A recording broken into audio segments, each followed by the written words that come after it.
अध्यात्मप्रेमी, भगवत भक्तिप्रेमी सुहृदजन, बऱ्याच दिवसाच्या खंडानंतर विचार यात्रा म्हणून तुम्ही आणि मी एकमेकांसमोर आलो आहोत. आजही ही विचार यात्रा आपण संपन्न करणार आहोत. येत्या 15 तारखेला मंडळाचे जे अन्य काही कार्यक्रम असले तरी आपली विचार यात्रा आहे आणि 22ला मात्र काही वेगळा कार्यक्रम आहे. तो 15ला मी तुम्हाला सांगेन. पण आज 8 आणि येणारी 15 हे दोन्ही शनिवार आपण भागवत निरूपण हे सादर करणार आहोत. जेव्हा काही दिवसापूर्वी आपण भेटलो होतो तेव्हा मी तुम्हाला म्हटलं होतं की भागवत दशमस्कंध हा आपल्या सगळ्यांना शिरोधारी आहे. आपण मस्तकावर घ्यावा अशा प्रकारचा दशमस्कंध आहे.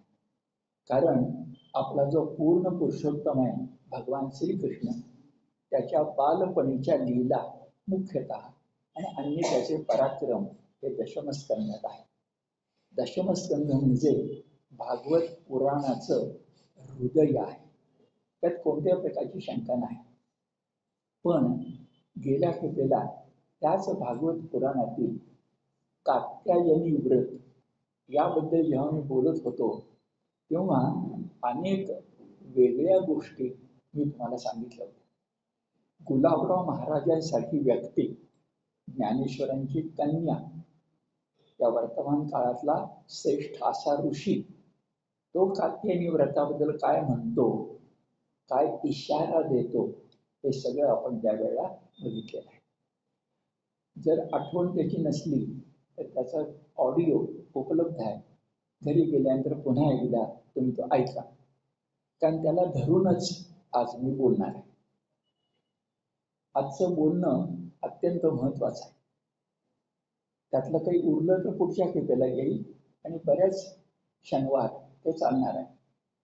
अत्यंत महत्वाचं का, तर भागवत पुराण जेव्हा जेव्हा सांगण्याचं शिवधनुष्य हे आपण उचलत असतो तेव्हा भागवत पुराण हे जरी भक्तीचं असलं तर त्याच्यामध्ये काही लोकांनी प्रक्षेप करून, प्रक्षेप म्हणजे वरून उचलून आत घालणं, आपल्या स्वतःचे श्लोक त्याच्यामध्ये जोडणं, असं काही कालखंडात केलेलं आहे.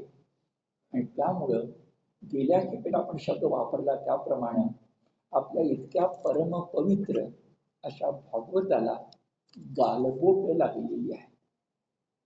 नुसता चंद्रावरचा डाग नाहीये, गालबोट लागली आहे.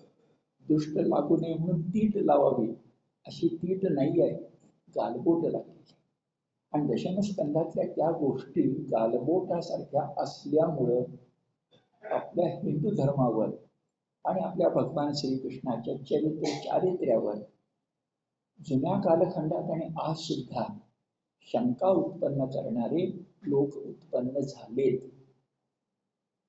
जुन्या कालखंडातही झाले, स्वातंत्र्यपूर्व कालखंडातही झाले आणि आजही आहेत. त्यांना खाद्य देण्याचं काम आपणच केलेलं आहे. आपणच जर भागवताचं नेमकं रूप भक्तियुक्त जर लोकांसमोर ठेवलं असतं पिढ्यानपिढ्या, तर काय त्यांची हिंमत होती भगवान श्रीकृष्णाबद्दल असं बोलण्याची. प्रभू रामचंद्राबद्दल कोणी बोलू शकतो का?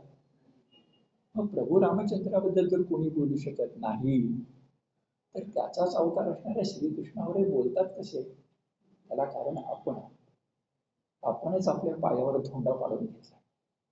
आता हे सांगत असताना मी तुम्हाला गेल्या खेपेला लक्षात आणून दिलं ते कात्यायनी व्रत मुळात काय होतं आणि आज भागवता संतुष्ट श्लोकाची त्याचं रूप आहे ते कसं आहे. पण कात्यायनी व्रत हे अध्यायातलं अगदी छोटा भाग होता. श्लोकाच्या भाषेत बोलायचं तर सामान्यपणे 20-25 श्लोक होते. आता मात्र मी ज्याला हात घालणार आहे ते रासलीला, रासपंचक हे 5 अध्याय आहेत.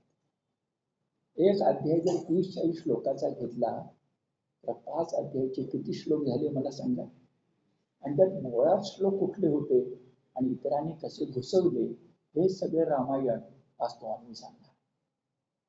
हे जे रासपंचक, रासक्रीडा, रासलीला, गोपी आणि भगवान श्रीकृष्ण यांच्यातील लीला जी काही आमच्या या भागवतामध्ये रंगवली गेली आहे आणि जे संस्कृत श्लोक आज आम्हाला समोर दिसत आहेत त्यातले कितीतरी श्लोक हे प्रक्षिप्त आहे.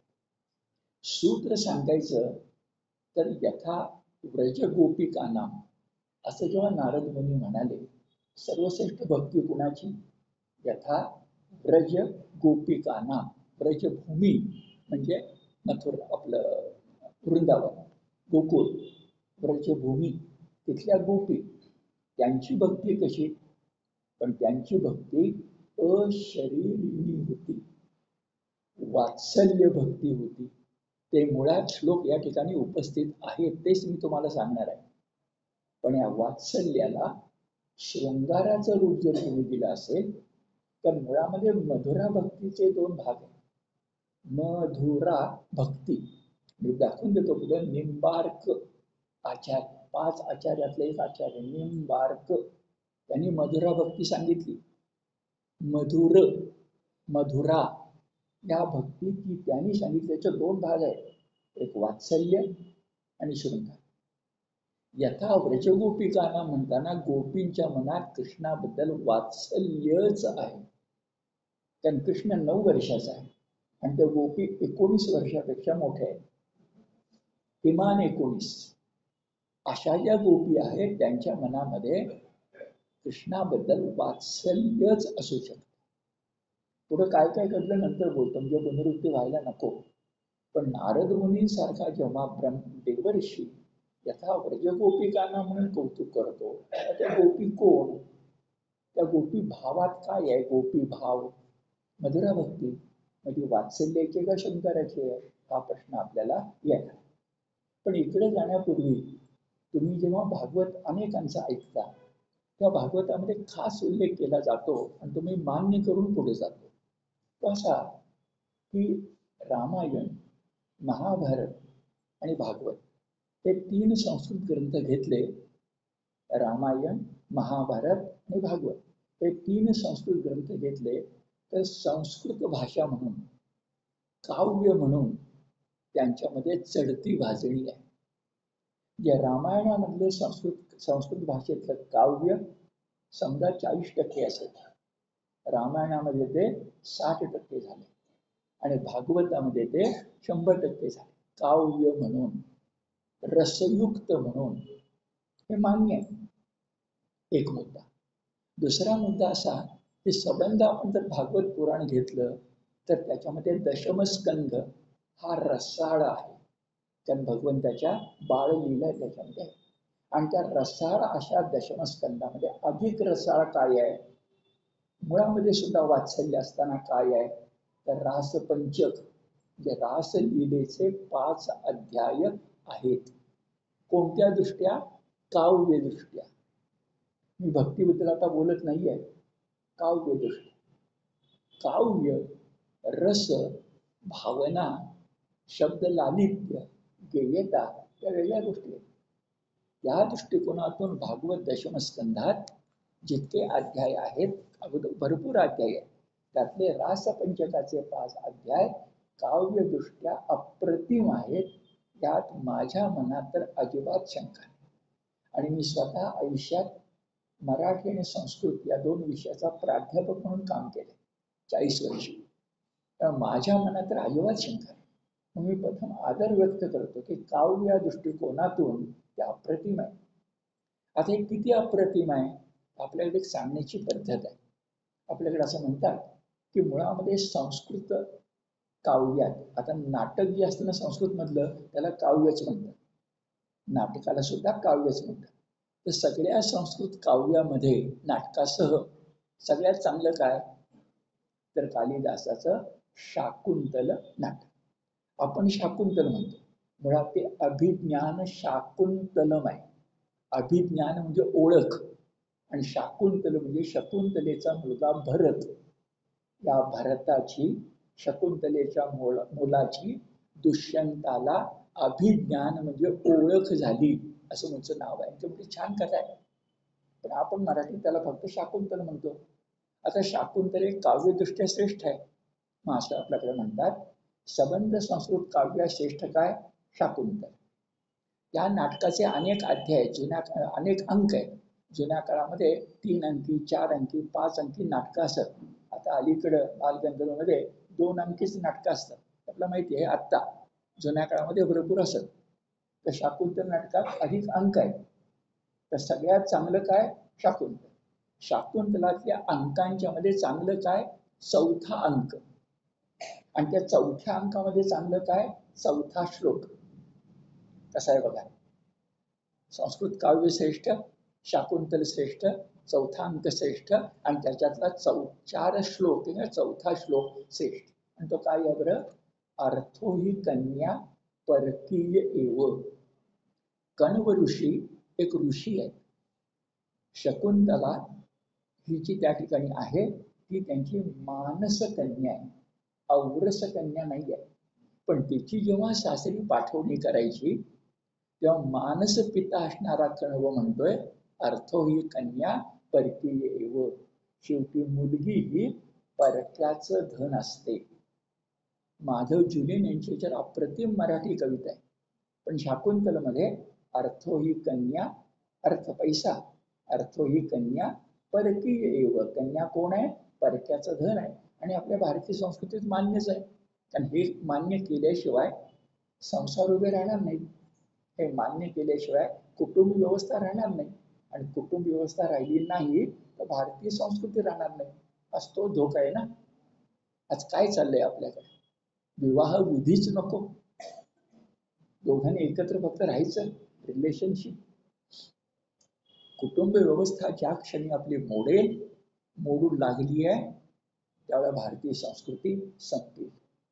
आणि ती कुटुंब व्यवस्था उभी राहते ते मुलीमुळे. ती माहेरी सांभाळते आणि सासरी सांभाळते म्हणून, दुसरं काही नाही. आणि तिच्याबद्दल भावना काय असते आई वडिलांची. अर्थो ही कन्या परकीय. अनेक वर्ष तिचं लालन पालन पोषण करायचं, काळजाचं घड म्हणावं असं तिला वाढवायचं आणि एक दिवस तिला परक्याचं धन म्हणून द्यायचं. हा करुण प्रसंग आहे, विलक्षण प्रसंग आहे. गरिबांची कविता माहिती आहे का मला. गंगा यमुना डोळ्यात उभ्या का वगैरे. अरे सुंदर नाहीये का. आहे ना. मग काव्यदृष्ट्या मी आता सांगितलं तसं शाकुंतल नाटकातला हा प्रसंग सुंदर आहे. तसंच काय सुंदर आहे आता बघा. तसंच काय सुंदर आहे बरं. तर भागवतामध्ये दशमस्कंद. दशमस्कंदामध्ये रास पंचकाचे 5 अध्याय. त्यातला तो गोपी भाव. आता राधा विसरा. गोपी भाव. गोपींना त्या कृष्णाबद्दल आपला मुलगा असावा असं प्रेम वाटतंय. मुळात देवकी, नंतर यशोदा, नंतर कोणी रोहिणी आणि आता या कोण अनामिक गोपी. अनामिक. पण त्यांना कृष्णाबद्दल प्रेम वाटतंय. तो भाव त्या व्यक्त करतायत वात्सल्याचा. आणि तो रासलीलेमध्ये आहे, तो रासक्रीडेमध्ये आहे. आता मी विधान करतो. काव्यदृष्ट्या रासपंचकाचे रासलीलेचे जे 5 अध्याय आहेत ते सर्वोत्कृष्ट आहेत. कवी म्हणून, काव्य म्हणून, रसमीमांसा रसोत्कर्ष म्हणून आम्ही मान डोलवू, त्याचं कौतुक करू, हे मान्य. पण जे काव्यदृष्ट्या श्रेष्ठ आहे ते प्रक्षेपामुळं, प्रक्षिप्तमुळं, आम्ही संस्कृत श्लोक त्याच्यामध्ये घुसडल्यामुळं कनिष्ठच नव्हे तर अधम झालंय. किती दुःख वाटतं बघा. जे काव्यदृष्ट्या श्रेष्ठ आहे ते कनिष्ठ होऊन थांबलं असतं तरी चाललं असतं. श्रेष्ठ, मध्यम, कनिष्ठ. दुर्दैव बघा कनिष्ठही नाही, अधम झालं. कसं अधम झालं बरं. तर त्याच्यामध्ये पुढे येईल थोड्या वेळानं. जी कोणी इतिहासात नाहीच मुळी, जी भागवतात नाहीच मुळी, असं राधा नावाचे पात्र वय वर्षे 25-35 एका कवीनं निर्माण केलं जयदेव नावाच्या. आणि या खलनायकानं व्यासांच्या भागवताला गालबोट लावली. पुढे सविस्तर मी बोलणार आहे. पण आता विधान करूया. जे काव्यदृष्ट्या श्रेष्ठ आहे ते भक्तिदृष्ट्या अधम झालं.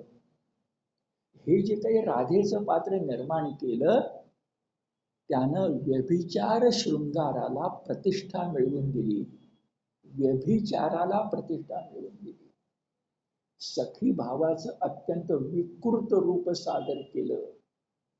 भक्तीला रतीमध्ये परावर्तित केलं आणि ती रती सुद्धा संस्कृती सोडून असणारी अशा प्रकारची विकृती, प्रकृती सुद्धा नव्हे. हे दाखवून देतो तुम्हाला आणि सांगतो कुठं प्रक्षेप आहे तो आणि कोण म्हणते सांगतो. मी सामान्य माणूस आहे, पण महादेव शास्त्री जोशी जर म्हणत असतील प्रक्षेप आहे म्हणून, नागपूरचे वामनराव चोरघळे जर म्हणत असतील प्रक्षेप आहे म्हणून, तर माझ्या बोलण्याला बळकटी येते. दाखवेन नंतर तुम्हाला. पण म्हणजे काव्यदृष्ट्या श्रेष्ठ आणि भक्तिदृष्ट्या अधम. आणि मागं आपण बोललोय तो शब्द आता पुन्हा आठवण करून ठेवूया. तर काय झालं प्रक्षेप बरं? तर मानवी युगुलाला दैवी युगुल बनवण्याचं पाप या जयदेवानं केलं. जगामध्ये व्यभिचार नाही का? आहे ना, पण तो मानवाच्या पातळीवर आहे. ते मानवी युगुल उचलायचं आणि त्याला दैवी युगुल बनवायचं. व्यभिचाराला जी वाईट गोष्ट आहे त्याला सुसंस्कृत म्हणून देवत्वाच्या पातळीवर न्यायचं, हे केवढं मोठं पाप आहे. आणि का केलं? माझे शब्द वापरलाय तो माझा नाही आहे, एका मोठ्या पत्रकाराचं आहे नाव, त्याचं मी त्यावेळी सांगितलं होतं. तो शब्द अत्यंत तिखट आहे पण खरा आहे. आंबट शोक. माणसांना जो आंबट शोक हवा असतो, त्या तिखट वाक्य अशी कोणीतरी राधा आपल्याही जीवनामध्ये असावी असा विकृत विचार यांच्या मनामध्ये येतो. त्यांनी संस्कृत भागवताला वेठीला धरलं. आपल्या कृष्णाला मगाचा शब्द ठरवलं. आणि हिंदू धर्माची जेवढी मोठी निंदा करता येईल ती आज 2025 मध्ये सुद्धा करायला आपल्या महाराष्ट्रात आणि भारतात शहाणी सुरती माणसं तयार आहेत. त्याला उत्तर कोण देणार? मी तुम्हाला मागे सांगितलं आम्ही का करतोय. गीता धर्मदाचं व्रत म्हणून करतोय. आम्ही जर गीता धर्मदाचे पायिक असू तर जोपर्यंत आम्हाला जमतोय तोपर्यंत कृष्ण, आमचा भगवान कृष्ण जसा आहे तसा उज्ज्वल मांडण्याचा प्रयत्न आम्ही अनेक पातळीवर करणार. अनेक पातळी आहेत. भागवताची ते पातळी माझ्याकडे मी घेतली आहे आणि तुम्ही त्याला साथ देत आहे. ठीक आहे, आता तुमच्या लक्षात आलं. आता आजचं माझं बोलणं खूप गंभीर आहे, सगळ्यांनी लक्ष त्याकडे पूर्ण देऊन ऐका. आता मी रास शब्द वापरला. रास शब्दाचा तुम्हाला मला मराठीत अर्थ काय कळतो? बघा, रास हा शब्द राशी या संस्कृत शब्दापासून आला. ढीग, मराठीत ढीग असाच अर्थ आहे. ही काय आहे बरं? धान्याची रास. ठीक आहे, माझं बोललोय मी, जरा पुनरुक्ती होती. दुसरा रास शब्द आणि कुठे माहिती आपल्याला? आरास. आपल्या घरामध्ये काही उत्सव विचार असला तर काय आपण करतो? आरास. या आरास मध्ये दिखावा आहे, राशीमध्ये वैपुल्य आहे. पण इथं जो रास लिहिला शब्द आहे त्याचा रासचा अर्थ आहे का? वैपुल्य आहे का? किंवा आता म्हटल्याप्रमाणे राशी म्हणजे वैपुल्य आणि दुसऱ्या बाजूला आरास म्हणजे दिखावा, असं आहे का? नाही. नीट ऐका. रास हा संस्कृत मधला शब्द रस शब्दापासून आला. आणि रस कुठलं बरं? तर रस म्हणजे भरताने की अन्यांनी सांगितलेले नवरस नव्हे, हास्य, अद्भुत, शृंगार नव्हे. रस एव शब्द असा आहे, रसो वै सहा, वेदापासून आहे. रसो वै सहा. रसो म्हणजे एक वचन आहे, रसहा. वै त्याला अर्थ नाही. सहा म्हणजे कोण? परमात्मा. तो जो परम आत्मा आहे तोच रस. रसो वै सहा. आणि खरंच आहे. का बरं माणसं संसारावर तुळशीपत्र ठेवू शकतात? का बरं 9 वर्षाच्या एकनाथांना वाटलं की चालत जावं देवगिरीला आणि गुरुला भेटावं? का बरं प्रल्हाद बालपणी उत्सुक झाला? हे काय आहे? लहान मुलाला खेळण्याची आवड असेल हो, पण अध्यात्माची? याचं कारण तो परमात्मा जो कोणी आहे ना तो समजा मिळाला तर त्याच्या इतकं रसयुक्त दुसरं काही नाही आहे. मग रसो वै सहा म्हणजे रस शब्दाचा अर्थ ब्रह्मरस, रस शब्दाचा अर्थ भक्तिरस. आणि असा रस ज्याच्यामध्ये आहे त्याला रास म्हणतात. त्याची क्रीडा म्हणजे रास क्रीडा. आणि जे बऱ्याच वेळा मी नंतर सांगणार आहे ते आत्ताच तुम्हाला सांगून टाकतो. या सगळ्या गोपी वय त्यांची काही असू दे, 60 असेल नंतर 20 असेल, वेणू नादानं मोहित झाल्या. 5 अध्यायात येणार आहे. यमुनेच्या काठी चांदण्या रात्री त्या सगळ्या वेणू नादानं मोहित होऊन आल्या. आणि संगीत हे नाद ब्रह्म आहे. भीमसेन जोशी आपण ऐकत असताना कसं वाटतं बघा. संगीत हे नाद ब्रह्म आहे. तसं कृष्णाच्या बासरीचे सूर या गोपींना ऐकू येत होते. त्यांनी सहजपणे फेर धरला, सहजपणे नृत्य करू लागल्या. आणि नीट ऐका, त्या सगळ्या गोपींना असं वाटायला लागलं की सूरच नव्हे, मुरलीचे सूरच नव्हे, तर तो मुरलीधर सुद्धा, वय वर्षे 9, तो मुरलीधर सुद्धा आमच्या बरोबर फेर धरतोय, ही त्यांची भावना आहे. हे घटित नाही.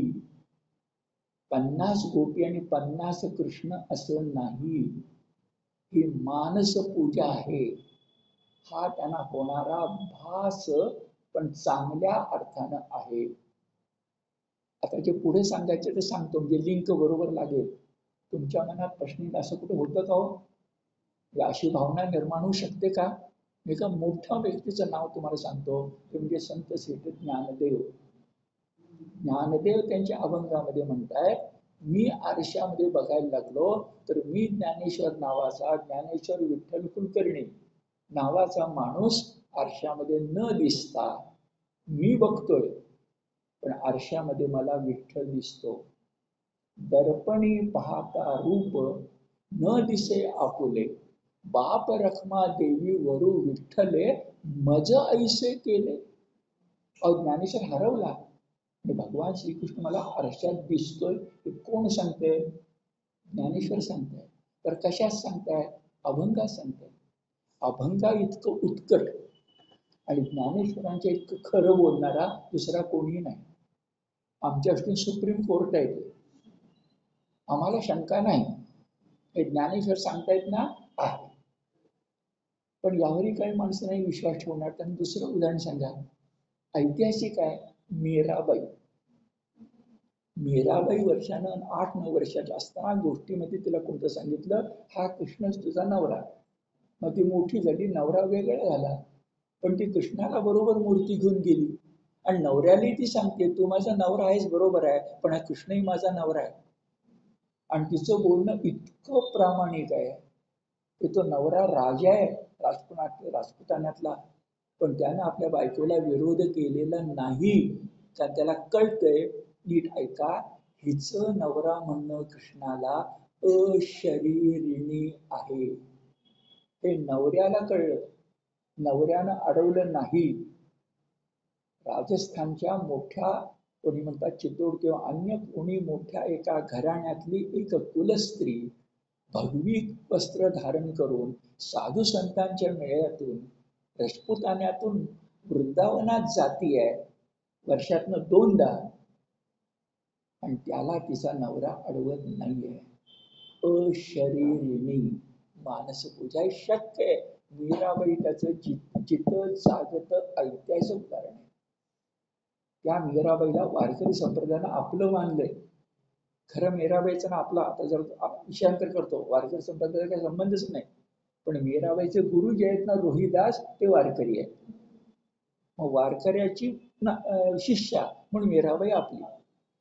म्हणून आपल्या सकल संत गाथेमध्ये मीराबाईला पदव घुंगरू बांध मीरा नाची रे, हे आपल्याला मान्य. आपण दोघांना आपलं केले वारकऱ्यांनी, कबीर आणि मीराबाई. बाकी सेना महाराज रोहिदास आपलेच होते, पण कबीर पंढरपूरला येऊन गेलेले. तर कबीर आणि मीराबाई वारकऱ्याने आपलं म्हटलेलं आहे. मग त्या मीराबाईची अशरीरिणी प्रीती ऐतिहासिक आहे ना. काही शंका आहे कोणाला? मीराबाई झालीच नाही असं कोणाचं म्हणणं आहे? मग मीराबाई झाली नाही, मीराबाई होऊ शकते, तर गोपी का होऊ शकणार नाही? गोपींची प्रीती का होणार नाही? आणि नंतर तुम्हाला एक दशम स्कंद संपत्ती तेव्हा मी दाखवून देतो. कृष्ण भगवान आता वयाने मोठे झाले, 125 वर्ष, जाणार आहेत आता निजधामाला. अशा वेळा एका ठिकाणी ते विशिष्ट मुहूर्ताच्या वेळेस स्नानास गेले. तिथं गोपी आले. या गोपी कित्येक वर्षानंतर, आणि त्या परत गेल्याच नाहीये. द्वारकेजवळ दाखवतात तसं एक जागा. तिथंच गोपीचंदन मानलं जातं. पण आता फार बोलत नाही, ते नंतर तुम्हाला मी सविस्तर समजावून सांग, कारण त्याची गोडी जाईल नाही तर. गोपी आहेत अशा, असू शकत नाहीत का? एवढे मोठे आद्य शंकराचार्य ते कोणती पूजा महत्वाची मानतात? इतकी स्तोत्र लिहिली, पण कोणती महत्वाची पूजा मानतात? मानस पूजाने खरंच आहे ना, तुमची भक्ती मनापासून असली तर ती मन म्हणजे शरीर कसं मला सांगा, मन हे इंद्रिय दाखवता येतं का? अंतकरण दाखवता येतं का? म्हणतो आपण त्याला इंद्रिय, पण ते अतिंद्रिय आहे. आणि त्यातली जी भक्ती असते त्याला शरीराचा दोष चिकटत नाही, वासना चिकटत नाही. आता बरेचसे मुद्दे तुमच्या लक्षामध्ये आले. आता हे डोक्यात पक्क ठेवा आणि पुढे जाऊया. मग आता काय काय आम्हाला कळलं, तर वेणू वादनानं त्या मंत्रमुग्ध होत होत्या. वेणू वादनानं, आणि खोटं कसं बघा सांगा मला. वेणू वादनाची चित्र आपण जी बघतो त्या गाई, म्हणजे गाई सुद्धा तिथं मोहित झाली आहे. मयूर तिथं मोर आलेला आहे, तिथं पक्षी आलेले आहे. आणि जास्त कशाला आपल्याला नाही का. तुम्हाला एक महत्वाची गोष्ट म्हणून सांगतो, जरा बाजूला जाऊन सांगतो. कॉर्पोरेट क्षेत्रामध्ये अनेक जी अत्यंत निर्णय घेणारी माणसं असतात ना, आणि त्यांना पगार त्यासाठीच मिळतो. ते सबंध दिवसामध्ये जेव्हा वैतागतात तेव्हा मला नावा निशिवार माहिती आहेत म्हणून सांगतो. रात्री झोपायच्या पूर्वी ते शास्त्रीय संगीत ऐकतात आणि झोपतात. मोठी मोठी नाव घेऊन आहेत, रतन टाटा, जास्त बोलणार नाही, रतन टाटा नाही ना, पण रतन टाटा जे कळेल तुम्हाला सगळ्यांना. ही शास्त्रीय संगीताची, आणि शास्त्रीय संगीत हा जादू नाही आहे. मग ही जी संगीत नादब्रह्म आहे ना, ते मी लहानपणी आजोळ माझं नरसोबावाडी, लहानपणी भीमसेन जोशी, एवढे मोठे भारतरत्न भीमसेन जोशी, मी लहानपणी दत्त महाराजांसमोर गाणं म्हणताना अगदी लहानपणी ऐकलेले आहे. भीमसेन जोशी काय म्हणून ते गाणं म्हणत होते, मैफल होती नरसोबावाडीला, पादुकांच्या समोरून भीमसेन जोशीने का गावं? पण दत्त महाराज संगीत प्रेमी आहे, कृष्ण संगीत, असं सगळं आहे ना आपल्याकडे मिसळलेलं. लक्षात आलं? वेणुवादन ही सोपी गोष्ट नाही आहे. ते वेणुवादन गोपीना मंत्रमुग्ध करत होतं, असं आपल्याला 5 अध्यायामध्ये कळणार आहे. आता आणखी गंभीर आहे.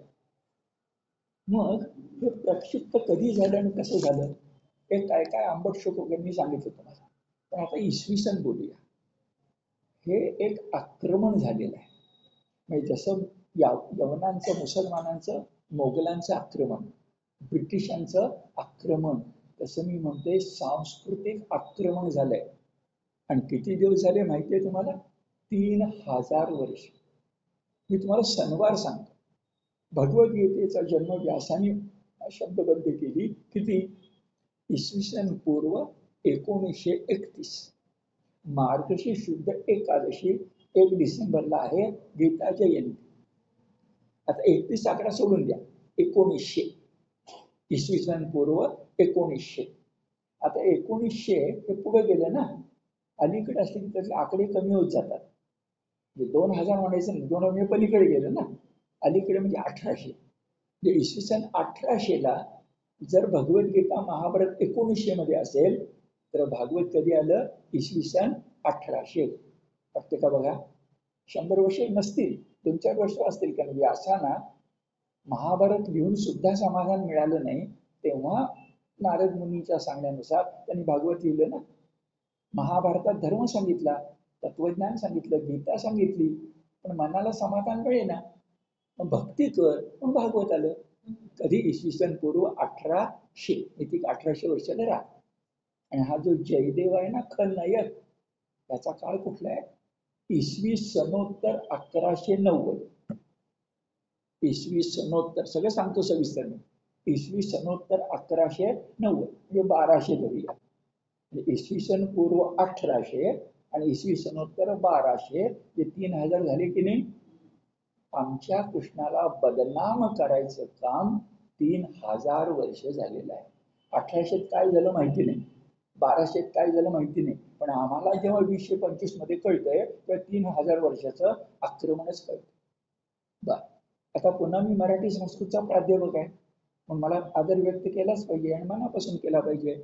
हा जो जयदेव कवी आहे ना, त्याच्या सारखा म्हणजे रसाळ कविता लिहिणारा संस्कृत मधला दुसरा कवी नाही.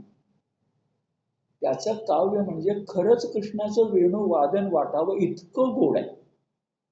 त्याची दोन काव्य आहेत, एक गीत गोविंद आणि रसमंजरी. आणि या गीत गोविंदाचाच प्रभाव आपल्या मनावर आहे म्हणून गीत रामायण, गीत कृष्णायन. गदिमांच्यावर प्रभाव आहे. आणि गदिमा तुमच्या लक्षात आहे, सगळ्यांना माहिती आहे. गदिमा म्हणजे गदिमा. आता कळण्यासाठी सांगतो, असे 50 का 100 गदिमा एकत्र केले तर जयदेव होईल. कळण्यासाठी, हा, गदिमांचा अपमान नव्हे, कळण्यासाठी, तुम्हाला कळावं म्हणून.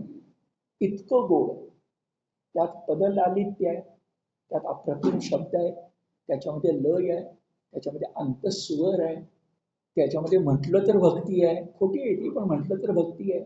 अप्रतिम गीत. तुम्हाला पुस्तक विकत येते मिळेल, त्याची भाषांतरही झाली आहे.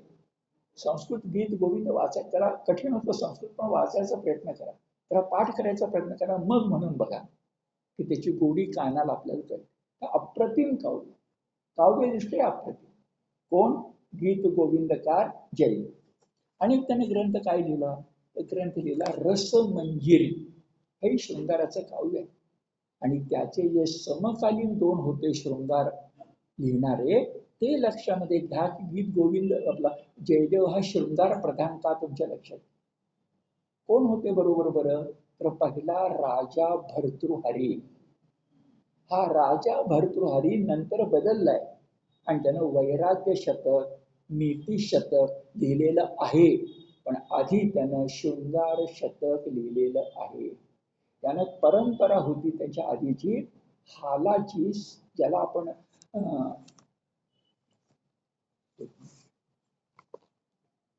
सप्त, नेमका आठवत नाही, आठवत नाही मॅडम. सातवाहन गाथीचं नाव काय? त्यांचीच गाथा ना प्राकृत. बर, ठीक आहे. त्या कालखंडामध्ये प्राकृत ही मी तुम्हाला उल्लेख सांगू शकेन, पण मुद्दा आता असा की जे त्या ठिकाणी आता होते ते कोण कोण आहेत? भर्तृहरी, जे मी आता सांगितल्याप्रमाणे रसमन वैराग्य शतक आणि नीती शतक न लिहिता शृंगार शतक लिहिणारा, ठीक आहे, भर्तृहरी. आणि कोण? जयदेव. पुढे चला. त्याच्याच कालखंडातला संस्कृत मधला कवी आहे बाणभट्ट. आणि त्या बाणभट्टाचं अप्रतिम काव्य, त्यात भक्ती संबंधच नाही आहे, ते म्हणजे कादंबरी. त्या कादंबरीमध्ये प्रेमी युगुलाचे 3 जन्म मांडलेले आहेत. आणि हा कादंबरी शब्द रसाळ म्हणून लोकांना इतका आवडला की इंग्रजीमधल्या नॉव्हेल याला मराठीत आपण कादंबरी म्हणायला लागलो. खरं तर काही त्याचा संबंध नाहीये, नॉव्हेल वेगळी आहे. पण नॉव्हेलला कादंबरी शब्द कुठून आला? बाणभट्टाच्या कादंबरी. काव्य म्हणून मोठा आहे. पुन्हा सांगतो, हे तिघांचंही काव्य म्हणून मला अनादर चुकूनही करायचं नाही. पण आता बाणभट्ट बाजूला ठेवा, भर्तृहरी बाजूला ठेवा. जयदेवानं काय केलं तर गीत गोविंदामध्ये त्यानं एक मानवी युगुल निर्माण केलं. त्याचं नाव आहे राधा कृष्ण. कृष्ण घेतला भागवतातून. आणि राधा शब्द नीट ऐका, तुम्ही सांगणारा राधा कुठं आहे आणि कुठं नाही. राधा शब्द निर्माण करताना त्याने इतकं डोकं चालवलं, मूळ शब्द आराधना आहे, त्यातला राधा उचलून घेतला. भक्तीची धारा असते तिला उलट केलं आणि राधा बनवली. राध, ध अर्धा, आराध, आराध्य, एक आडनाव असतं आराध्ये, त्यातला जो राध शब्द आहे ना, ध अर्धा संस्कृत धातू आहे, त्याच्यापासून एक नाव तयार केलं मुलीचं, राधा. धारा, आराधना हे त्यानं केलं. आणि एक राधा त्यानं जन्मास घातली, ती कुठं कुठं नाहीये सांगतो का, आत्ता सांगू टाकतो तुम्हाला. राधा प्रयत्न केला तरी सुद्धा तुम्हाला महाभारतात मिळणार नाही. कुठेही कुठलंही महाभारत संस्करण घ्या, राधा नाही.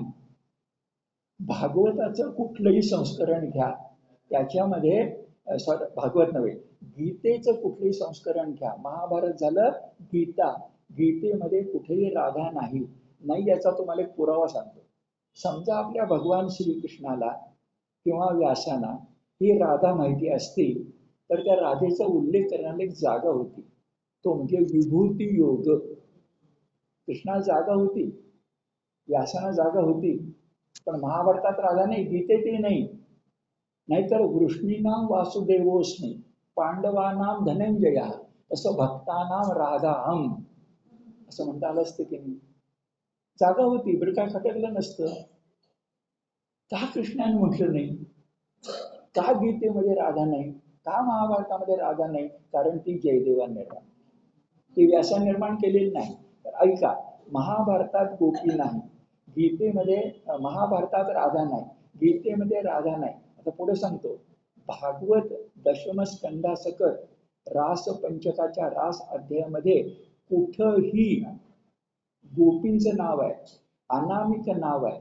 सबंध 5 अध्यायामध्ये राधा हा शब्द नाही, भागवतात राधा नाही. आणि रास पंचकात आम्ही त्याच राधेचा उदो उदो करतो. आणि वृंदावनात फिरताना वाईट वाटतं पण सांगतो, कृष्ण कृष्ण म्हणायचे, जे राधे राधे राधे म्हणून आम्ही फिरतो. राधाकृष्णाची मंदिरं काय कशी उभारला पाहिजे मी नंतर सांगतो तुम्हाला, त्या जरा गंभीर विषय आहे. पण काय करून ठेवले आम्ही दशमस्कंदात, कुठंच जर राधा नसेल. आणखी ऐका, एक पुराण असतात ना आपली 18, त्याच्यामध्ये पुराणात पूर्वीची कोणती नंतरची कोणती सांगता येतं गणितानं. तसं ब्रह्मपुराण म्हणून प्राचीन आहे, त्या ब्रह्मपुराणामध्ये कृष्ण लीला आहेत पण राधा नाही. हे 4 ठिकाणी राधा नाही. कुठं? महाभारतात नाही, गीतेत नाही, भागवत पुराणात नाही, ब्रह्मपुराणात नाही. आणि कुठं आहे? आता जाता जाता ऐका, ते सुद्धा प्रक्षिप्त असण्याची शक्यता आहे. नीट ऐका, देवी भागवतात राधा आहे, पद्म पुराणात राधा आहे, स्कंद पुराणात राधा आहे, ब्रह्मांड पुराणात राधा आहे, ब्रह्म वैवर्त पुराणात राधा आहे, शिव पुराणात राधा आहे. आता चटकन मनात विचारेल की ही सगळी पुराण जयदेवाच्या आधी नसतील का? असतील, पण त्याची जी संस्करणं तुम्हाला मला आता मिळत आहेत त्याच्यामध्ये प्रक्षेप असण्याची शक्यता आहे. भागवतात राधा शब्द आला नाहीये, पण भागवतात जरी राधा शब्द आला नसला तरी त्या ठिकाणी राधा शब्द आलाय. तो प्रक्षिप्त करता येतो की नाही? देवी भागवत करता येतं की नाही? शिवपुराण करता येतं. हे मुद्दा तुमच्या लक्षात पुढे सांगितलेला ते राधाही अशी आली. आता पुन्हा जरा गंभीर आहे. जयदेवानं राधा तुमच्या माझ्या डोक्यावर बसवली असती तर कदाचित आपण बसवून घेतली नसती. परंतु काय होतं, 5 आचार्यापैकी एका आचार्यानं जे काही सांगितलं त्यात जर राधेला जागा मिळाली तर मौनम सर्वार्थ साधनम, आपण काय बोलतच नाही, काय बोलणार? आणि तसं घडलं. माशी मी सूचित केले, आता सविस्तर सांगतो. आचार्याचं नाव निंबार्क. एकंदर 5 आचार्य आहेत. आठवणीसाठी पुन्हा आठवा. आद्य शंकराचार्य, नंतर ते धरून अद्वैताचे 4 आचार्य आहेत आणि एकच द्वैताचा आहे, त्याचं नाव मध्वाचार्य. म्हणजे शंकराचार्य मध्वाचार्य. आता शंकराचार्यांच्या खाली कोण कोण अद्वैताचे आहेत बरं? त्यात भिन्न भिन्न आहेत. पण पहिले आद्य शंकराचार्य, दुसरे रामानुजाचार्य, विशिष्ट अद्वैत सांगणार. त्याच्या खाली कोण? निंबार्क आचार्य. त्याच्या खाली कोण? नीट ऐका, वल्लभाचार्य. हे 4 अद्वैतीच आहेत, फक्त थोडा थोडा फरक आहे. आता वल्लभ आणि निंबार्कामध्ये गोंधळ होऊ शकतो, पण मी वल्लभ जरा बाजूला ठेवते. आता वल्लभाबद्दल मी काही बोलत नाहीये, मी बोलतोय कोणाबद्दल? निंबार्क यांच्याबद्दल बोलतोय. आता निंबार्क आचार्य आद्य शंकराचार्यांच्या तोडीचे म्हणजे अगदी तोडीचे नाही, पण 5 आचार्यात आपण जरा मानतो ते.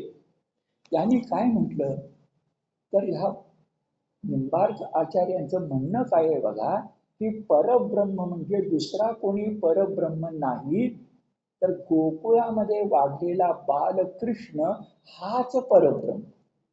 आता असं चतुर्विध पूजा म्हणून एक असते, की रामानुजाचार्य अन्यमध्ये आहे. आपला श्रीकृष्ण, संकर्षण, प्रद्युम्न म्हणजे वासुदेव, संकर्षण, प्रद्युम्न असे ते 4 सांगतात. ते परमात्मा कृष्णालाच मानतात. आद्य शंकराचार्य कृष्णाला परमात्मा मानत नाहीत. त्यांच्या परमात्म्याला नाव नाही, लक्षात घ्या. पण निंबार्क आचार्य मात्र काय म्हणतात, बालकृष्ण हाच परमात्मा. सगळ्यात चांगली भक्ती कोणती, त्यांचा शब्द वेगळाच आहे, बालकृष्णाच्या बालक्रीडा. आणि म्हणून बघा सगळे वारकरी संत बालक्रीडेचे अभंग लिहितात, सगळे संत. म्हणजे परमात्मा कोण, बालकृष्ण. त्याची क्रीडा हीच काय, भक्तीचा खेळ. आणि त्यांनी पहिल्यांदा शब्द वापरला की ही जी भक्ती असते ती जगात सगळ्यात सुंदर भक्ती असते. त्याला त्यांनी नाव दिलं मधुर भक्ती किंवा मधुरा भक्ती. आता मगाशी काय बोललो त्याचा धागा जोडून घ्या. जयदेवाने मधुरा भक्ती निर्माण केलेली नाही आहे, एका आचार्याने केली आहे. फक्त ते म्हणाले मधुरा भक्ती 2 प्रकारची असते, एक वात्सल्य आणि दुसरं शृंगार. ह्याची तुम्हाला नाथांच्या जीवनातली 2 उदाहरणं सांगतो ना. शृंगाराच्या वाटेत जर आपण गेलो तर नाथांची एक गवळण सांगितली जाते. मी सहज बोलून ठेवतो की नाथांची एका नंतर कुणाच्याचा विचार तुम्ही करा, मी माझं मत काही तुम्हाला देत नाही. वारियाने कुंडल हाले, डोळे मोडी तर राधा चाले, ही नाथांची गवळण सांगितली जाते. असेल जर तर ती मधुरा भक्तीचं कुठल्याची आहे, शृंगार. आणि तेच नाथ काय म्हणतात, असा कसा देवाचा देव बैठकडा, देव एका पायाने लंगड्या. नाथच म्हणतात ना, मधुरा भक्तीच आहे ना. पुढे मी तुम्हाला गीतेचा आधार घेऊन सांगणार आहे. आता वाक्य बोलतो, जगातली सगळी नाती ज्याच्या ठिकाणी एकवटतात त्याला परमात्मा म्हणतात. हे गीतेत आहे, मी तुम्हाला दाखवून देणार आहे.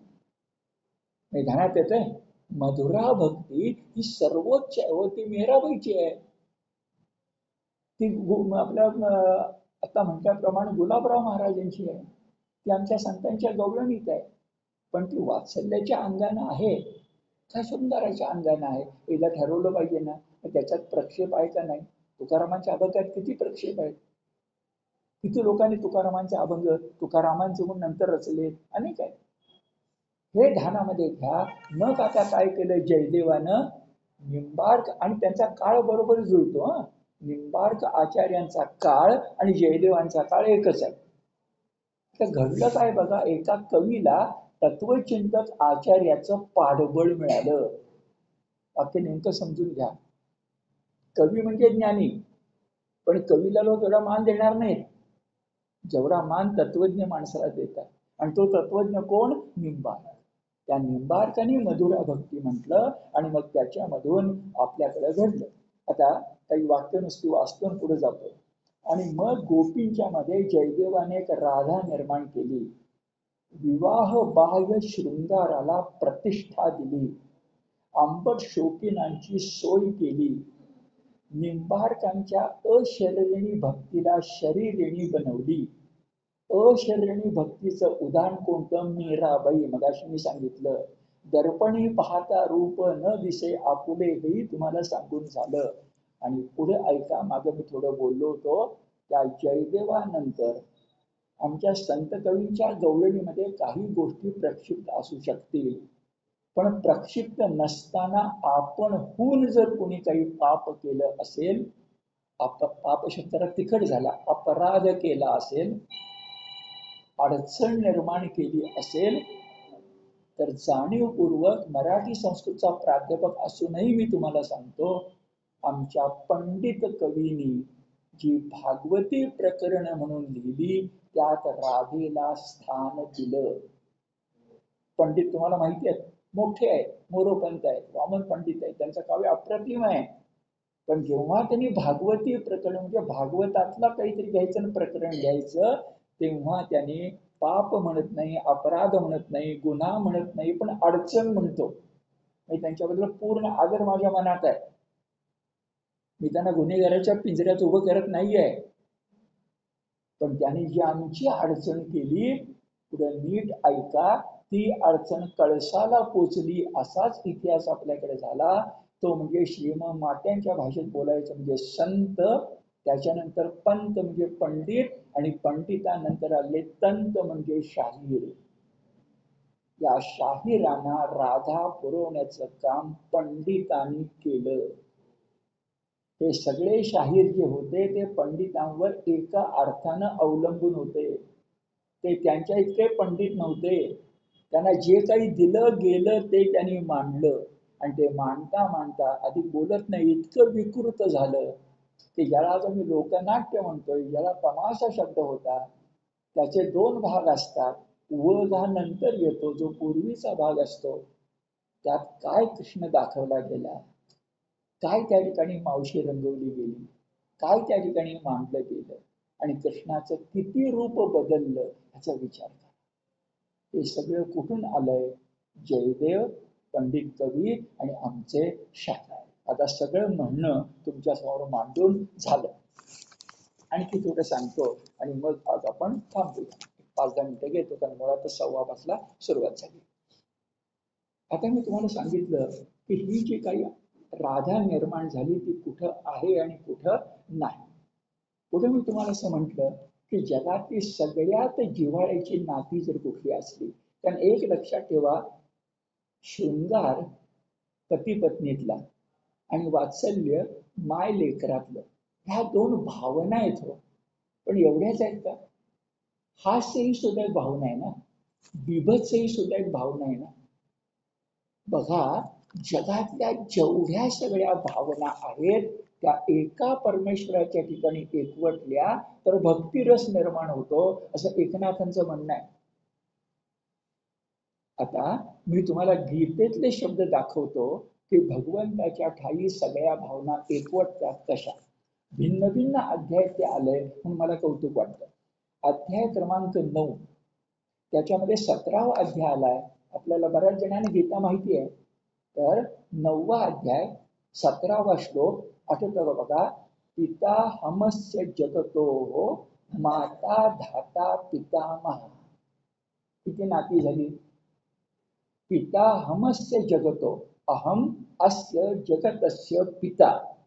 जे वडिलांचं नातं झालं. माता, हे लक्षात घ्या. ज्ञानेश्वर माऊली, विठोबा माऊली, का बरं त्यांना माऊली म्हणायचं? कारण माऊली म्हटल्याशिवाय ते वात्सल्य जाग होतच नाही. ते पिता काय वत्सल नसतो का? असतो. पण मातेचं वात्सल्य ते मातेचं वात्सल्य, तुलनाच नाही ना करायची. पित्याचं काम म्हणजे पित्याचा दरारा हवा घरामध्ये आणि आईचं प्रेम म्हणजे वात्सल्यच हवं तरच मूल घडतं ना. तिलाच नाही, राखायची 2 चाकं आहेत. पण बघा, पिता, माता, आणखी बघा धाता, धारण करणारा, आणि धाता ब्रह्मदेव आहे, जन्मही देणारा आणि धारणही करणारा. आणि काय पितामहस्य, का बरं आजोबा म्हटलं असेल? जरा आठवा. योगो जोशी मोठे साहित्यिक होते, त्यांनी सांगितलंय आजीची माया नातीवर का असते बरं? दुधावरची साय म्हणून. दूध गोडच असतं पण दुधावरची साय जास्त गोड असते. तशी मुलगी प्रियच असते पण मुलगीची मुलगी अधिक प्रिय असते. तर कोण सांगतं? योगो जोशी. दुधाची घागर, त्यांच्या आत्मकथेचं नाव सुद्धा बघा. प्रसाद प्रकाशनचे निर्माते आहेत ते योगो जोशी. सुबोध ज्ञानेश्वरी त्यांनी लिहिली आहे. शेवग्याच्या शेंगा त्यांची कथा. असा माणूस दुधावरची साय म्हणतो. हे जर लक्षामध्ये घेतलं तर पितामहस्य जगत हा का म्हटलंय?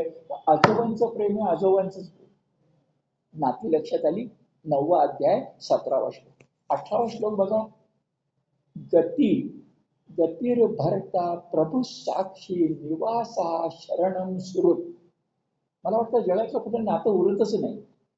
शरण जायचं कुणाला? भगवंताला. कुठं निवास करायचा? भगवंताच्या ठिकाणी. कोण बघतोय आपल्याकडे साक्षी म्हणून? भगवंत. सगळ्यांचा प्रभू कोण? भगवंत. तोच भरता म्हणजे भरण पोषण करणार. आता फरक हा, भरता वेगळा आणि धाता वेगळा. तो भरता पण आहे आणि कोण आहे? गतीही. गतीचा अर्थ आहे वर्तमान काळ, भूतकाळ आणि भविष्यकाळ. आता मला सांग, कुठलं नातं उरलं का जगातलं? ह्याला भक्ती म्हणतात. आणि खरं आहे ना, तुम्ही संतांना विचारून बघा, तुम्ही भक्तांना विचारून बघा, रामकृष्ण परमहंसांना विचारून बघा. काली मातेच्या पलीकडे त्यांना काही कळत होत दिसत होतं का दुसरं? ज्ञानेश्वरांना विठ्ठलाच्या पलीकडे दुसरं काही दिसतं का? एकनाथांना दत्तप्रभूंच्या पलीकडे दुसरं काही दिसतं का? शक्यच नाही. आणि अशी उदाहरण आजही आपण बघतो.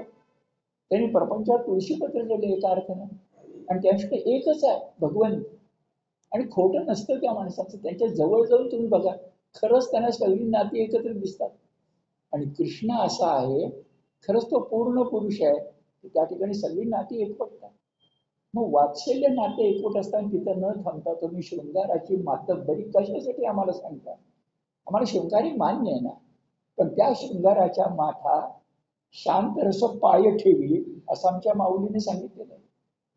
त्याचं शृंगार रसात तोड नाही हो, शृंगाराला दुसरा पर्याय नाही आहे. पण ज्ञानेश्वर म्हणतात शांत रस आमचा शृंगाराच्या माथा पाय ठेवी. एवढं मी तुम्हाला करून दाखवीन. आणि ही मी तुम्हाला पैजेवर सांगतो म्हणताय, पत्र घेईल जे म्हणताय, सनद घ्या म्हणताय. काय ज्ञानेश्वरांचा आत्मविश्वास असेल. आणि हे सगळं शक्य आहे. आता आणखीन एक श्लोक आहे गीतेतला, त्यात मला गोपींचा वात्सल्य भाव दिसतो. बघा, तो श्लोक आहे, घरी गेल्यानंतर वाचा, 13व्या अध्यायातला 22वा श्लोक. उपद्रष्टानुमंताच भर्ता भोक्ता महेश्वरा. आता श्लोक जरा ऐका आणि फक्त विनोबा मी सांगतो, थांबूया. श्लोक काय आहे बरं? उपद्रष्टानुमंताच भर्ता भोक्ता महेश्वरा. तो कोण आहे बरं? उपद्रष्टा म्हणजे दूर राहून पाहणारा. उपद्रष्टा, अनुमंता. आपण सभेमध्ये अध्यक्षाच्या सूचना अनुमोदन देतो की नाही, ते अनुमंता. उपद्रष्टा, अनुमंता, भर्ता घरातला, भोक्ता महेश्वरा. कोण? श्रीकृष्ण. आता हे जे विनोबा सांगतात ते सांगतो, जे गोपी तुमच्या डोळ्यासमोर उभी राहील. ह्या श्लोकावर भाष्य करताना आचार्य विनोबा भावे सांगतायत, हा श्लोक कसा समजून घ्यायचा? तर आई ओसरीवर किंवा पडवीवर आहे आई, आणि तिचं 2-3 वर्षाचं मूल दुडू चालत उंबरठा ओलांडून अंगणात गेले. ते अंगणात जाऊन दुडू चालतंय, पडतंय, उठतंय, कशाचा तरी आधार घेतंय. आई आपल्याकडे बघते की नाही बघा, मागं वळून बघतंय. आई दिसत नाही. आईनं दिसायचंच नसतं, लपायचं असतं, याचा घोटाळा होईल. आई दिसते की नाही मागं बघतंय, तुम्हाला माहिती आहे, माझेच माती खातंय. आणि अशा प्रकारे जेव्हा ते दुडू धावतंय, तसा भगवंत भक्ताकडे बघत असतो. उपद्रष्टानुमंताच भर्ता भोक्ता महेश्वर. तो जवनिकेत म्हणजे पडद्यात लपलेला असतो. इकडे एक पडदा आणि इकडे एक पडदा आहे बघा, तर तो लपलेला असतो आणि तुमच्या माझ्याकडे बघत असतो. काय बघताना बघतो? काय दातार सर बरोबर बोलतायत ना, का चुकीचं बोलताय, असं हळूच बघत असतो. तुमच्याकडे बघत असतो, बरोबर करताय ना सगळं. उपद्रष्टा. तर आपण चांगलं केलं, आपल्याला आतून बरं वाटतं. ते बरं वाटणं त्याचं अनुमंत आहे. तो आतून आपल्याला अनुमोदन देतो, वा वा शाबास शाबास. ते पाठीवर नाहीये, आतून आहे. तुम्ही चांगलं काम करा, बरंच वाटतं. आणि त्याचे तोड नाही दुसऱ्या कुठल्या गोष्टी. लॉटरी लागली तरी तेवढा आनंद वाटत. बरं करा. आता बघा, उपद्रष्टा, अनुमंता, भर्ता, भोक्ता, तोच कोण आहे? महेश्वरा. आईच्या ठिकाणी सगळे देव असतात. आई शब्दाचा अर्थ बघा, आत्मा आणि ईश्वर एकत्र आली की आई होते. आत्मातला आ आणि ईश्वरातली ई. हे जर आपण लक्षामध्ये घेतलं तर या श्लोकामध्ये मला तरी, तर पुढे मी दाखवून देणार आहे, कृष्ण हरवल्यानंतर रासपंचकातले 5 अध्याय आहेत ना, कृष्ण हरवला म्हणजे मुद्दाम लपला. कृष्णाला लपंडाव खायची फार सवय आहे, पण तो लपला. तर गोपी शोधायला लागल्या आणि शोधताच आता गोपी या कृष्णाच्या लीलेमध्ये हरवल्या आणि कृष्ण कसा होता तसं करायला लागल्या. नक्कल. ते अगदी बरोबर आहे. किती सांगू तुम्हाला, लहान मुलाला आई जेव्हा शिकवत असते तेव्हा त्याचं बोबडं बोलणं आई पण बोबडच बोलत असते. ती नक्कल असते. पुढे ती शिकवते, र म्हणता येत नाही लहान मुलाला, आधी शिकवते. जरा विचार करा, त्या वात्सल्य रसात किती गोडी आहे. कशा त्या शृंगाराच्या मागे धावायचं. ठीक आहे, शृंगारानंतर वात्सल्य येते, मलाही कळतं, जैविक. अरे पण वात्सल्य भगवंताच्या दृष्टीने आम्हाला पुरेसं आहे ना. का मी जयदेवाच्या पाठीमागे धावावं? नाव त्याचं जय आणि देव आहे, पण त्याच्यामुळे कशाला धावायला पाहिजे आम्हाला? राधा निर्माण करून त्याने कृष्णावर जो अन्याय केलाय त्याला तोड नाही. माझ्यासारख्या गीता गमंडाच्या एका पायी त्याला खूप दुःख होतं. आणि तुम्ही साक्ष देताय, मी वेगळ्या प्रकारचं भागवत मी तुम्हाला सांगतो. ठीक आहे, थांबूया.